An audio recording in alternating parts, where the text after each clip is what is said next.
Sure. So my name is Matt Shaffer. I teach middle school orchestra in State College, sixth through eighth grade strings in two middle schools.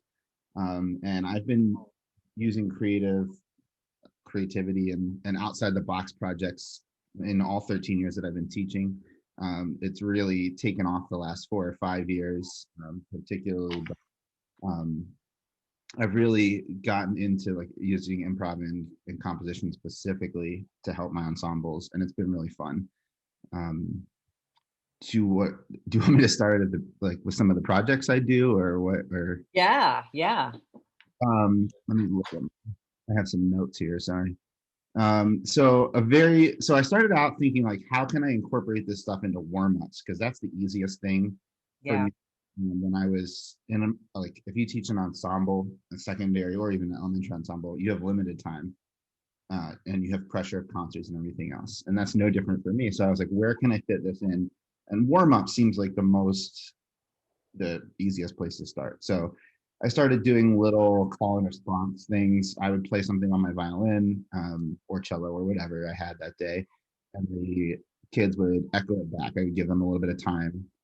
So I'm creating the um, pattern or whatever I'm playing, and they're figuring it out and echoing it back. Eventually, we turn that into they're creating it and playing it, and people figure it out. So I'll turn that over to them after we've done it for a few weeks, and we just take 2 or 3 minutes, and I play just maybe something on the D string or something in whatever key, whatever piece we're working on is, and I'll just play. Sometimes I play right from our orchestra music. I'll play a pattern that we're going to work on in class, but they have to figure it out with their ear. And then after we do that for a few weeks, then the kids have the ability where they can start to play it. And I don't really give them a choice. I kind of go around like the first day will be the first violin section. Everybody's going to play a pattern and everybody's going to figure it out. And some kids play just an open string, and that's fine because they're still creating a rhythm. Some kids go crazy and go all over the place and make it so hard that I even have a hard time playing it back.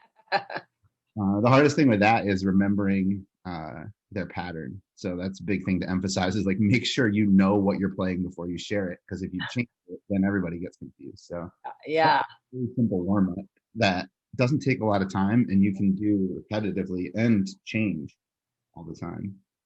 Um, so we kind of took that and then I made it into like a note taking thing. So I used a program called Rhythm Randomizer. Have you ever seen Rhythm Randomizer? No, no. Really cool website that just provides random rhythms. So you can set the settings on it to 2, 4, or 8 measures, and then you can include pretty much any kind of notes that you want. So 16th notes, dotted, triplets. There's all kinds of settings, and you can send the teacher can create the settings and then send that link to their students so that it automatically pops up on their screen with what you want it to include. Okay. Rhythm random. I think one of my student teachers this year used that. So yeah, that I have no idea where I found it, but it is like the coolest thing that I found this whole year. oh, that is great. So is it randomizer.com or something like that? Rhythmrandomizer.com. Okay. And the cool thing is like the kids can screenshot the rhythm or the teacher can screenshot the rhythm. I had them do little videos when we were fully remote this year. We were working on a pentatonic scale, Hmm. and they get the little rhythm and it's 4 measures long, and then they have to put the notes in, and then they would record themselves playing. So you can do improv or composition with that. Right. You're Right. back in a normal school setting. Actually, I'm starting a summer orchestra program next week. I'm going to do it there again for warm-ups. When we're back in that, I can just put that rhythm on the board, or if the kids have their devices, they can look at it, and then they can all create their own 4 measure, 2 measure, 8 measure, whatever little warm-up, and they can share it. We can listen to it. I have them all work on it at the same time, which sounds crazy, but Darkness. it's chaos, but it removes that like fear and Yeah. stigma. It takes a little while. You have to establish it early on, and if you establish that in your classroom, that as the norm, then kids don't know any different, and they Right. as long as their friends are playing around them, nobody's listening to them, but I'm listening to them. You can float around the sections, you can listen to certain kids. Uh, Yeah. and you can have kids share out what they came up with, and that gives them that structure of they only have to create the melody piece. And again, you can do it with whatever key the piece you're playing in that day, whatever you can control up and down. If with beginners, if you're just learning open strings, first, second lesson of the school year, you could have kids do this. Yeah. Yeah. And so you can really do it at all levels and make it as hard as simple as you want. It's pretty cool. So how much time would you typically give, like if for that assignment, how much time? Yeah, so this year it was weird because it was all we went over it together in a lesson. I see kids for lessons and orchestra, so Okay. about it in a lesson a little bit early on. Again, early on in the school year, we kind of do all this stuff so they get used to it, and then it's less and less time throughout the year. So, but by the time we're humming, I would do this 5 minutes at the beginning of class. Okay. It might take a little longer, 10 to 15 at the beginning, just to, you know, open rhythm randomizer, do like get all the kids on the same page there. But once they know what it is, or if you're the teacher, if you're familiar with it, you can just have it on the board when they come in. Tell them you have 3 minutes as people are unpacking to figure out something to play to this rhythm and go from there. So you said they have to do like four to eight measures or 2 to 4 measures. Yeah, Do you they can have to, do 4 or 8. sorry? You can do 2, 4, or 8 on rhythm randomizer. Oh, okay. So they have to just use that particular rhythm, which encompasses the 2, 4, or 8 measures, and they can just make whatever melody they want. I like what you said about the fact that the randomizer takes that other process away. So all they're thinking about is the melody. I think that's what's really important as we're thinking about, especially beginners, because like with my beginning band students, I used to do like call and response kinds of things. But if you can just take that one thing away, because they're so processing so much, how to form their embouchure, where their fingers are going, with string instruments is probably bowing and finding that. So I think that's a really important thing for beginners, for one thing. Tell me, because this is always a question that comes up, because when things are cacophonous, the fear is always, oh my god, my peers are going to think I've lost control, or if my principal comes by, it's going to be terrible. So how do you work with that kind of situation? Not to sound I don't know, but I just kind of got over it. I had those fears at the very beginning, and I know we talked about this way back when we were in London, but that was a big fear of mine. Like, what? Like the band teacher walks in, or my principal, like you said, walks down. Like, it just sounds like chaos. But I mean, it's really easy to explain that all these kids are working. You can almost see the steam coming out of their ears on some of the kids. They're all working on a project, and then if you say, hey, just stay here for a minute and listen to this, and hey, Joey, can you share? Everybody stop. Joey, can you share what you came up with for this rhythm? And then they see that all these different kids are working on one goal and are working on it together, and it's pretty neat. And it kind of takes away that thing. And big group projects are a big thing in our district right now. There's always kids out in the hallway working together. Every class, it's not really as synchronous as it used to be. Yeah, yeah. It feels weird in an ensemble setting to give kids asynchronous time like that Hmm. because it's noisy, but you'll see the kids will snap into it really fast. But I always thought that as musicians, you need that asynchronous time just a little bit. Like even if you're working on traditional music, it's like maybe I can't quite get that fingering for that, so I need just a minute to fiddle with it, and then get back in. So I don't think it's disingenuous at all to do those kinds of strategies. And that's why we practice at home too, right? Yeah, Everybody yeah, practice. I do have kids that it's overwhelming for sometimes, so I'm lucky. I have a couple spaces where like if the kid doesn't want to, if that noise is a lot or they can think or concentrate, I can send a kid off to my office or right out in the hallway. And I kind of treat that on an individual basis. I have certain kids. I have a kid with autism who that's way too much right, for. And no, right. right away, like, that he and his para can go out into the instrument storage room and work there and then come back and do it. So Yeah. uh, you got to be conscious of that too, because not everybody works well in that chaotic environment. Right, right. And that, like you said, I think these kinds of things, you have to know your students. You have to know that this may be not successful the first go. You know, it might be that you're saying to the students, okay, look, this is what we're going to try. And, you know, it might be a little difficult. So at the end here, we're going to talk about ways we can make this better. And if it starts to be a community thing, that helps with the process and the strategies going forward. Whereas teachers, we're so used to being the ones that control everything that when we kind of open it up like this, and maybe it is a little unwieldy at first, we shy away from it, and then we're like, okay, no, I'm not doing that, you know. But I think if you open it up to them, and then it becomes a group effort, they come up with great ideas. Really do. And some kids copy each other. Right. Um, this is another thing. I kind of just got over some of my concerns. Like, I didn't want kids to listen to each other and kind of steal, but why not? Like, ultimately, I was like, if it's within one note or whatever, or if the kid that plays the open strings and thinks he's funny, like, he's still he made a creative choice. It's not what I would have done, but that doesn't matter. His creative choice was to play D the whole time, and he still played his instrument. He still completed the assignment technically, and you know, next time everybody laughed because he played one string, and next time he usually does it the other way. So it's been a lot of, and it's taken a little bit of time for me to get past that.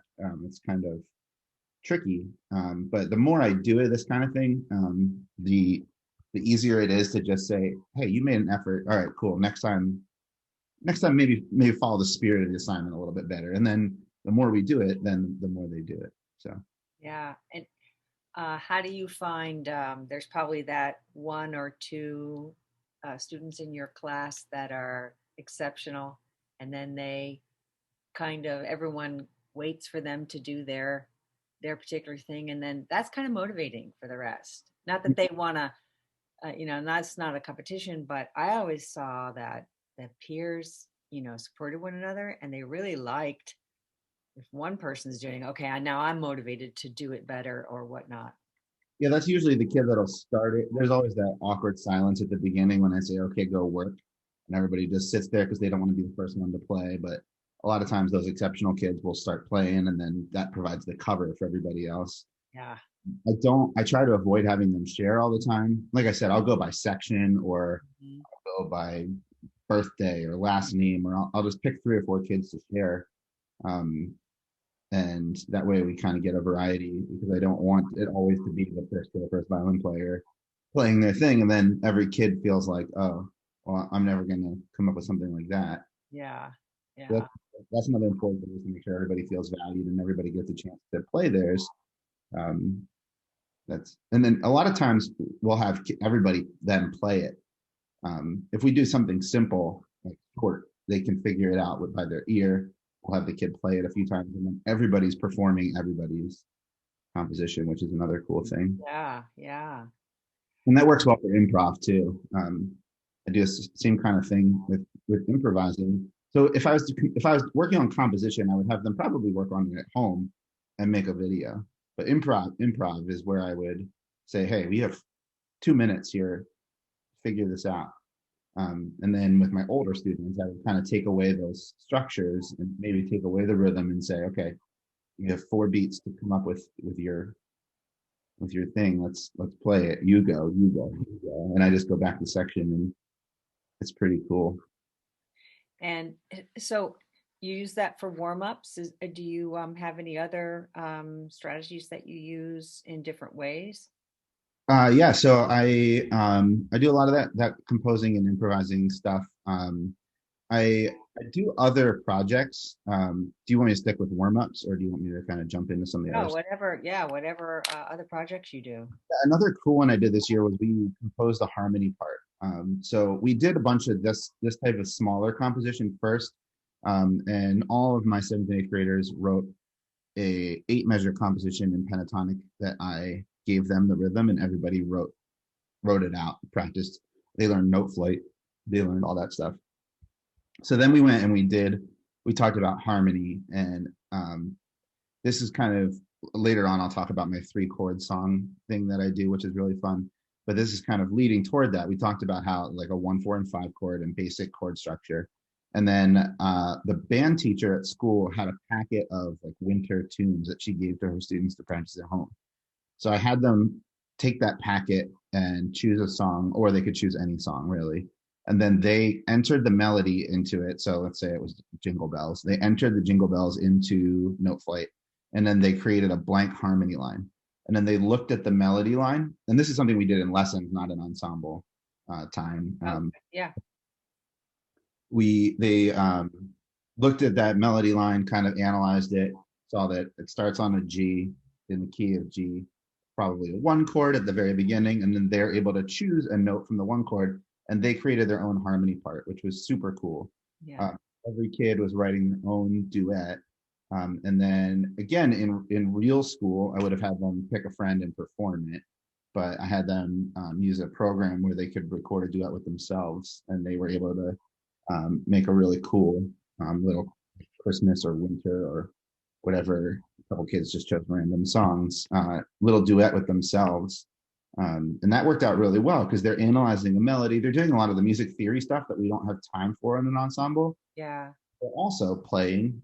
They're practicing. I had them practice and record their melody. This is when we were remote. So, but I could have them play it at their lesson if I did it in a normal environment. So they learned this basic melody. They played that. They learned the harmony. They played that. They're still performing. They're still learning their technique. They're all that stuff that we need to work on. But it's just something different for them to work on, and they're also flexing that creative muscle. Right. And they're making writing the part. Yeah. And making those musical decisions, like you say. I think that's a great way. And then you kind of can bring music theory in the back, in the back road. Oh, look what you did here with this chord. Look how that. It's really basic stuff. Like we're just talk about a 1, 4, and a 5 and say, this is the structure of a lot of songs. Most of the songs you listen to on the radio don't use that many more chords on the radio, on Spotify or wherever you listen to music. Don't use that much more than this. Yeah.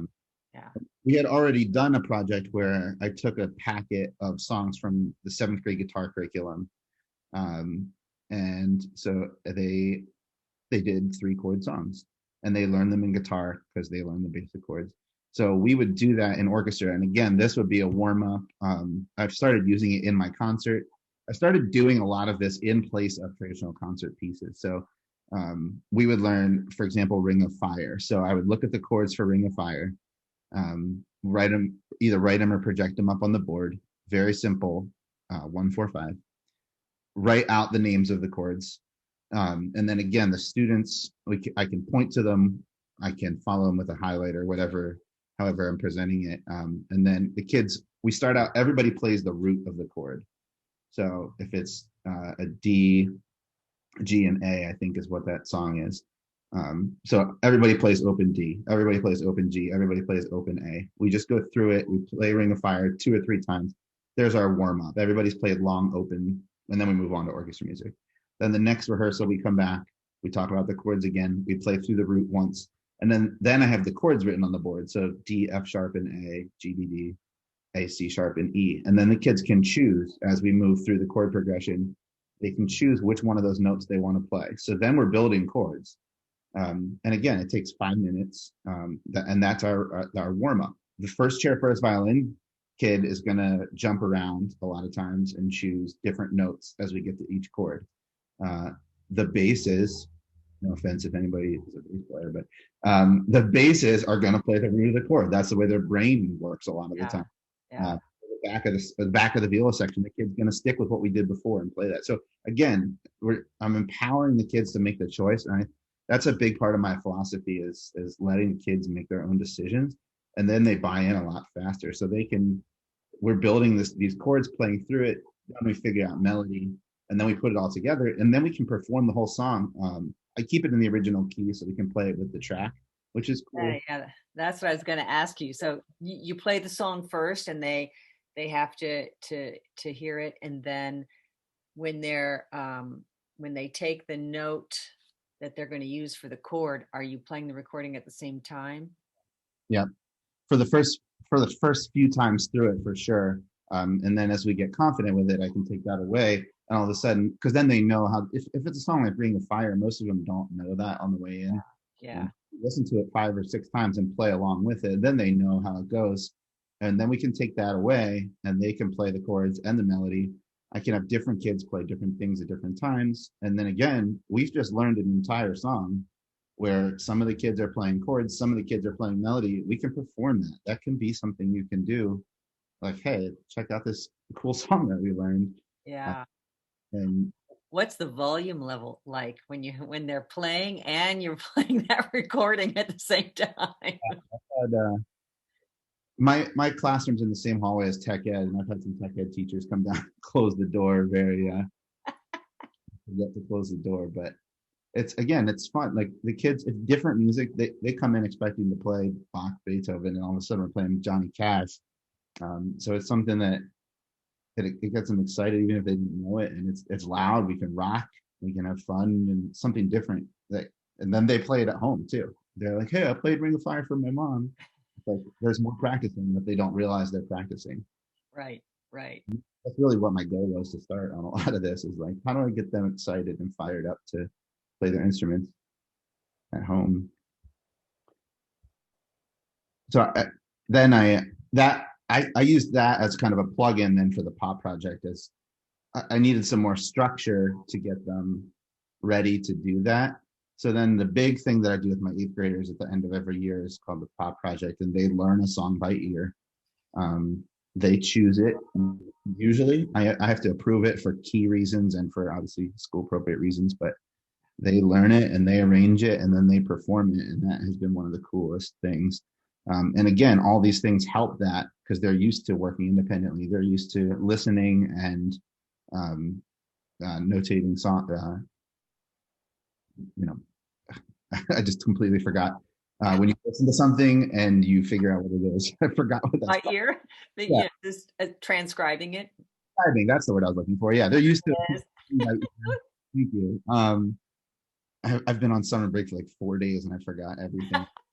Um, and yeah, so they're used to doing that stuff from these other smaller things we do all the time. So it makes that a lot easier. And then we perform that in the concert. Um, I've had kids do a whole medley of songs from La La Land, um, kind of Fly Now from Rocky, Havana, all kinds of really good ones that stick out Yeah. that have been just a blast. And the kids love working on it. They work in small groups. I see kids that I would never hear play with confidence. You know, the middle of the section kid gets to shine on this kind of thing too. And that's the other thing, when you're just doing like traditional orchestra stuff, those kids are always just going to be middle or back of the section kids, and they're never getting a chance to do their own thing. But when you give them these opportunities, you can be really surprised by it. Yeah. And that gives them more confidence in orchestra then when we do work on our traditional stuff. Right. So this pop project then, was this the one that you were telling me about, that you started with when it was PSSAs or something, and the students chose their own song and they covered it? Mhm. So that's what you're talking about? I was looking for something to do during PSSA time, and um, I thought back to my days in high school when I was in a cover band with my cello, and we would just jam in my friend's basement.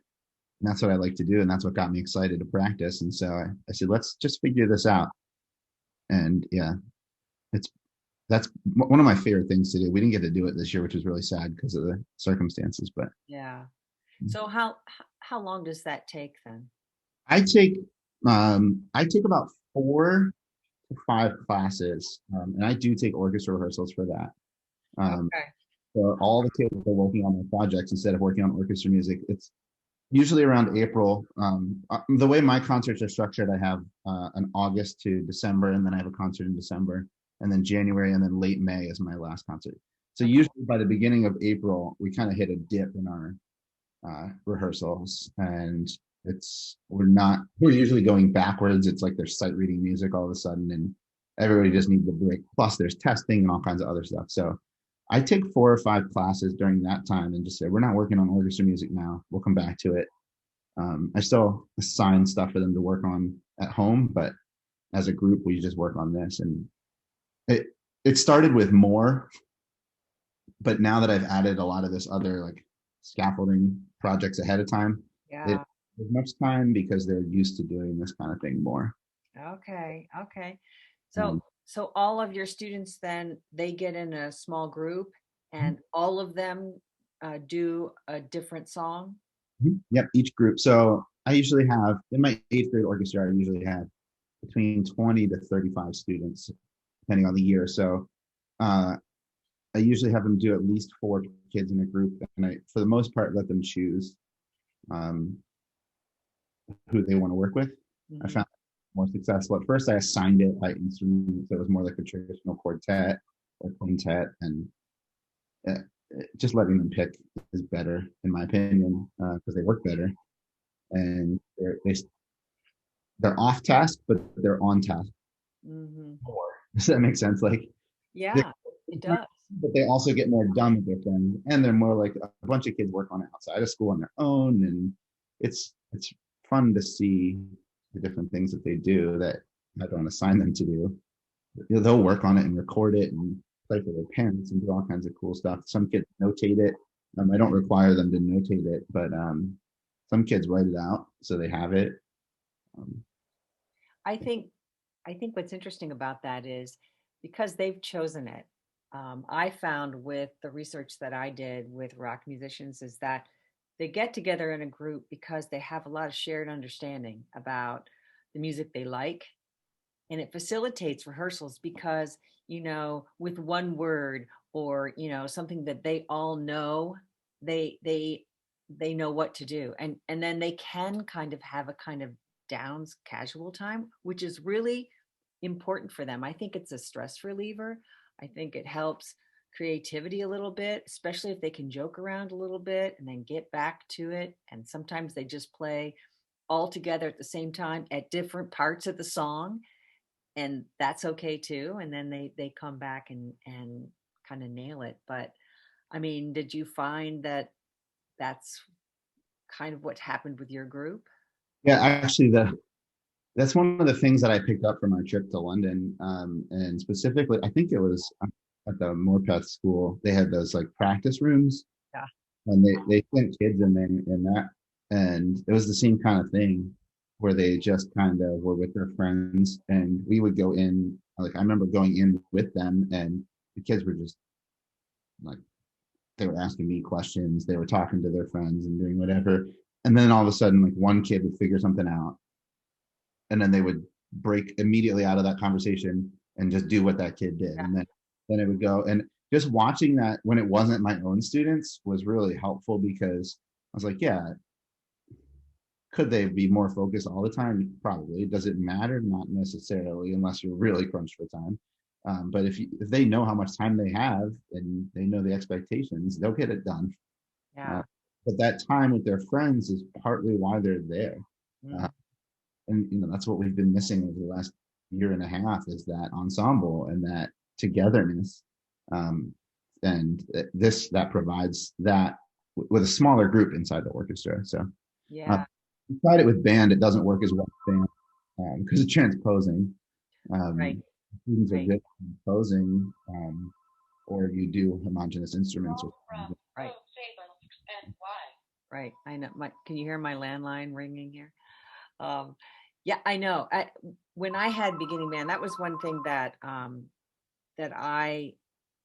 I didn't even think about. But then when we got to this situation, this one student brought this song and he wanted me. It was the final countdown, da da da da da da da, and like it was a basketball theme at the time. In our it was Detroit Pistons, and they were in the finals, right? So he wanted to play this song so bad, and I was like, it's in F sharp minor or some stupid key, and but this kid wanted to play it so bad, and I thought, okay, what can I do? And so that we actually figured it out by ear. I just changed the key and supported with piano. We actually ended up playing it on our spring concert. I mean, that's a really hard song. But in the process, the students had to, the clarinets had to realize they're not starting on the same notes as the flutes. And so it was an opportunity to talk about transpositions. I mean, I probably played in band for years before I ever knew that, okay, it's a B flat clarinet, but I didn't really know what that means, nobody explains it, and so it was an interesting, lesson, and it can be done, but from these kinds of things, it sounded like you started with the big project and then you worked in these other like activities. So what what did you notice about your orchestra from just incorporating this kind of stuff? I think I mentioned earlier, it gives them a lot of confidence. Working on this kind of thing and being able to make their own decisions gives kids confidence and gives kids a belief in themselves, and their abilities. They're not just sitting in the back of the second violin section playing a D all in Yeah, yeah, all day. They're in charge of their own decisions, and they, even if it's two measures or four measures or whatever they're doing, their success that day gives them confidence to play their instrument. It gives me a chance to assess them a lot more. Um, uh, I can hear those kids play. If I just stand there and wave my arms and listen to the orchestra, I can't hear every kid individually and give every kid that specific feedback that I can if I hear take a few minutes and hear four or five kids play each class. Just a short thing, I can fix their bow hold. I can fix their wrist. I can yeah, give them little things to work on, that and little bits of feedback that I wouldn't be able to give them in the full ensemble experience. yeah, That's been good for me. Again, it's more assessment. I can do more formal assessment if I need to. Um, I can have them record it. And so if my administration is asking for stuff like that, it gives me easy, easy ways to like SLOs and things like that. It gives me really simple, hey guys, this thing we've been working on, we're going to do this a little bit more formal today and record it, and I'm going to grade it for you because we need to have that. So you can pull that out, and like for me, I've gotten rid of playing tests, like from the orchestra music, yeah. because I can just do this kind of thing. I can say, all right, we're gonna make a composition, and you're gonna play a video. And again, that gives them ownership on it. I found kids are more successful on those because they've come up with it with their thing. And if they're playing an 8 measure composition, whatever I need or want to hear, I make sure I have included in the instructions, or whatever, if we're working Okay. A major or whatever, like, okay, we're going to do A major. Your composition has to have 3 sharps. You have to include at least one G sharp in there. Um, A major. Okay, I won't write any G sharps, and then I don't have to play it. Uh, I can say, all right, if we're working on third position violins, you can write something, but it has to include a shift in it, or you can really tailor it to whatever you're doing. Yeah, yeah. And do you think it's made any change in the sound of your orchestra or the quality, or is it just enhanced student confidence and musicianship overall?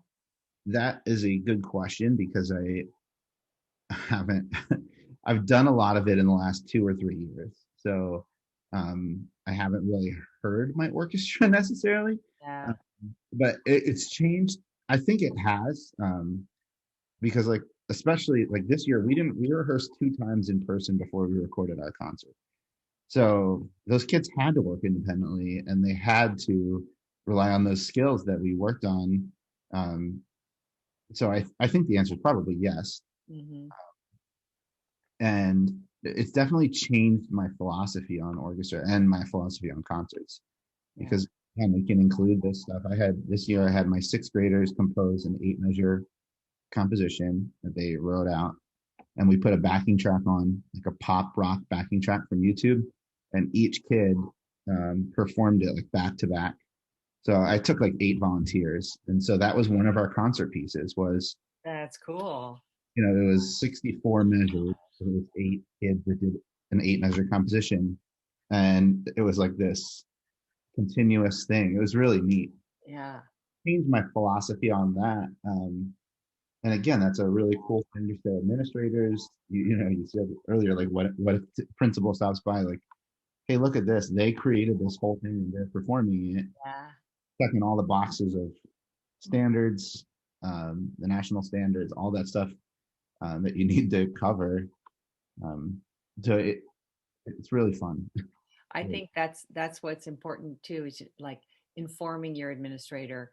Here's our standards. This is how we're doing it. And this is, it might sound like my room was right next to the principal's office. Like, it was just, I was like, I had to go in and tell her this is what's going to, and she just learned to expect it. And she understood as an educator, she really started to understand. And so I think that's what's really important. We can use those standards as support for, what we're doing here. And so, oh, I Yeah, think that's so great. stuff like kids are driving their own learning. That's a whole push. Hmm. And you can say, well, I mean, look, that's what they're doing here. It's nice for me. I can sit back and I don't have to stand up and wave my arms and yell hi to all the time. Yeah, Um, I can float around and yeah, it's been a big change in my philosophy, um, but it's been really good. that's awesome, Matt. Well, it sounds like you got so much to offer for your students, and you're going to be with them again this fall. Hopefully everybody's going to be back to normal. Street here, so Yeah, I mean, it's crazy. My son is getting married in July 17th, and he's been in Canada since he graduated from college, so he's a dual citizen now. But for us to go, and my younger son who lives in New York, we have to quarantine for 2 weeks in Canada. Yeah, I mean, it's like, what are we talking about here? So it's like, wait, because I'm already like kind of back to, this, things have opened up so much in Virginia. We don't have to wear a mask, even though we are still doing it just to get through this wedding. But I can't wait to get back to normal. One of my colleagues said something to me, and it really touched me. They, after he was an ensemble director, after being off all fall, kind of doing this video, recordings and things like that, he said we can be in a room, we can have like 10 people in a room playing or 20 people, whatever it is. And he said, the first time we heard sound coming at me again, he says, didn't sound that great, but I got goosebumps because it was like I missed that coming back at me. I was just like, yeah, it was just, I can't wait for that again and to be able to sing in class again. yeah, we did our whole musical. We did three small musicals. Um, we did two junior shows and a play, and I taught all the music remotely. And so it was super weird because I would get no feedback. All Yeah. the thing, and in junior shows, really basic harmony, but I was like, I don't know. I would ask some kids to make sure they're getting it and stuff.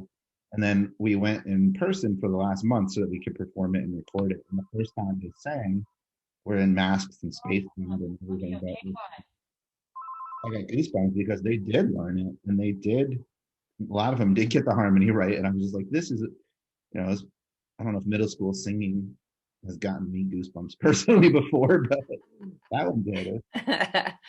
Oh man, that's great. Normal performance would be. Yeah. Yeah. I'm going to stop this recording now. And then, did you have anything else that you wanted to add to that? No, I don't think so. I think just the Okay. biggest everybody always asks me like how do you start? How do you if you're unsure of like where to start? And that's always the hardest question for me to answer because I always say just start. Yeah. Just start small, start with one little thing, and if it doesn't work, don't do it. Like try it a different way, or because this year has been a blessing in a way that I could experiment with a lot of stuff with this, and it's like, okay, this project didn't go well. I'm not going to do that again. These kids really got this, really liked this.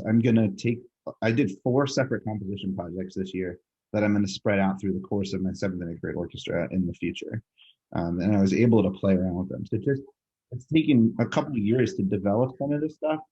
Um, and some stuff works and some stuff doesn't. And then the next year you tweak it and just, just start small and just start adding things and the kids will respond really quickly. Uh, Yeah. even if you're not comfortable, like I'm not a composer at all. The stuff my kids come up with is better than the stuff that I come up with. For example, sometimes it's worse, but Yeah. uh, I'm not a composer. I don't like to improvise. Like that scares me. I'm a cello player. I don't like. I never had that background, Yeah. but um, one, the kids don't know that, and two, you just show them that if you just take that step, there's not like I mess up when I play for them. If I'm improvising something, Yeah. they're like, oh, that note wasn't in there, and they can again, that's a good model that they can see like that leadership. I think it takes the fear out of it, and I think it also they know it's a safe place. Then the teacher, acknowledged his own mistake. Then, oh, okay, it's probably okay for me too. Yeah, And I think that's the biggest myth that we as teachers think things have to be perfect, and that's, I mean, one of the things we were talking about in this class was the fact that in our Western society, what we generally listen to is polished, auto-tuned, corrected, and that's your frame of mind. And so when you're talking about improvisation, there's no, we don't hear that, so we don't have a sense about it, and that's why it's frightening. And even though it's a national standard, teachers um, aren't taught that in undergrad, and they're not taught strategies. And then there's that one or two uh, kind of person that they did grow up with that. Their church, they did all songs by ear, they learned to play by ear, they improvised with their family or whatnot, and it was a part of it, and they don't understand how really frightening it is,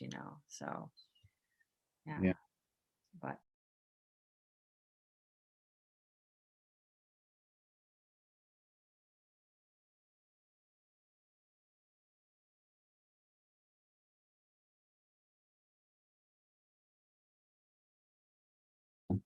Who Marissa was my student teacher. oh, okay. That's how I met Marissa. She was my student teacher. And so she was a classically trained violinist. She was very afraid of improv and stuff. But so she teaches high school outside of Philly. And I was like, hey, if I send you these compositions, can your kids record them and send them back? So my kids wrote these pieces. We sent them on to this high school where she used that again as like a warm up for her kids, like sight reading. They talked about some of the compositions and stuff, and then each of my students got a recorded version of their composition from like a professional high school student. Oh, Um, that's cool. and then again, we used that in the concert. We talked about. I made a little video of like this is what we did, this is our compositions, and then I put my concert was an iMovie this year, but I could just present it on a screen in the future and then show the videos.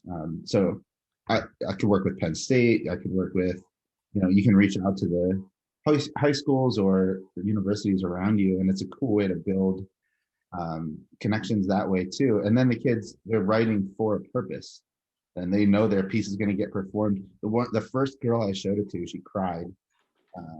She like because they can hear it on note flight and stuff, but it's not the same as hearing it. Yeah. And not all of them were good, and not all the performances were good, not all the compositions were good. But this girl, she was just like so amazed that this thing that she wrote was performed and sent back, and it literally brought her to tears. It was really my favorite moment in the whole school year. Oh man, that is really cool. It's like pen pals, but composition kind of thing. Yeah, Oh and wow. that also encouraged them to write. The first few that we did this year, they were playing themselves. So knowing that they didn't have to perform it and knowing that more accomplished musicians were going to play it allowed them to experiment a little bit more. They went into keys Uh, they wouldn't have used before. They used rhythms that they wouldn't have used. I had kids writing in flats, and it really it took again it took off some of that like nervousness and scared some of it just got rid of that because they knew they didn't have to play it. Yeah, right, right. And that is not unlike what the real life is for the composer in any genre. You know, you're going to write for a film, or you were commissioned to write a work. I mean, that's very in keeping with that. That's really cool. Oh, I love that. That was really fun. Oh man, you're just doing amazing stuff.